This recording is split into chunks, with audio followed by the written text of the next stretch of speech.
دیکھیں اس وقت میں ابھی بہت خوف کے سچویشن میں ہوں, بہت ڈر کے سچویشن میں ہوں, اور ڈر یہ ہے کہ کہیں دنیا میرے اوپر غالب نہ آ جائے. اور یہ میں اس لیے نہیں کہہ رہا کہ میں کوئی بہت بزرگ آدمی ہوں, بالکل بھی نہیں. میں جانتا ہوں میری حقیقت کیا ہے اور میرے کتنے گناہ ہیں, اور اللہ بہتر جانتا ہے. بس اللہ نے چھپائے رکھا ہے, اللہ نے چھپائے رکھا ہے. اگر نہ چھپاتا تو شاید آپ میرے بغل میں ابھی نہیں بیٹھے ہوتے. تو محض اللہ کا فضل ہے. لیکن یہ جو شہرت ہے, سب سے پہلی چیز ہمیں یہ جاننا چاہیے کہ دنیا کی شہرت یہ معیار نہیں ہے کامیابی کا. لوگ سمجھتے ہیں اچھا آپ کے 3 ملین فالوورز ہو گئے, راتوں رات آپ کامیاب شخص بن گئے. نہیں, یہ کامیابی نہیں ہے. مال آ جائے کامیابی نہیں ہے, عزت مل جائے, منصب مل جائے, اقتدار مل جائے, حکومت آپ کو حاصل ہو جائے, یا آپ کی جو ہے کہیں کہ آپ کا اپنا بنگلہ ہو, آپ کی اپنی گاڑی ہو, جو کچھ ہو, یہ معیار کامیابی نہیں ہے. یہ this is not the standard of success.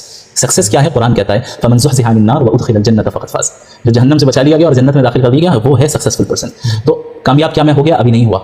وہ تو قیامت کے دن پتہ چلے گا. اللہ جب اپنے فضل سے جنت میں داخل کرے گا تب ہم یہ کہہ سکتے ہیں کہ ہاں ہم کامیاب ہو گئے.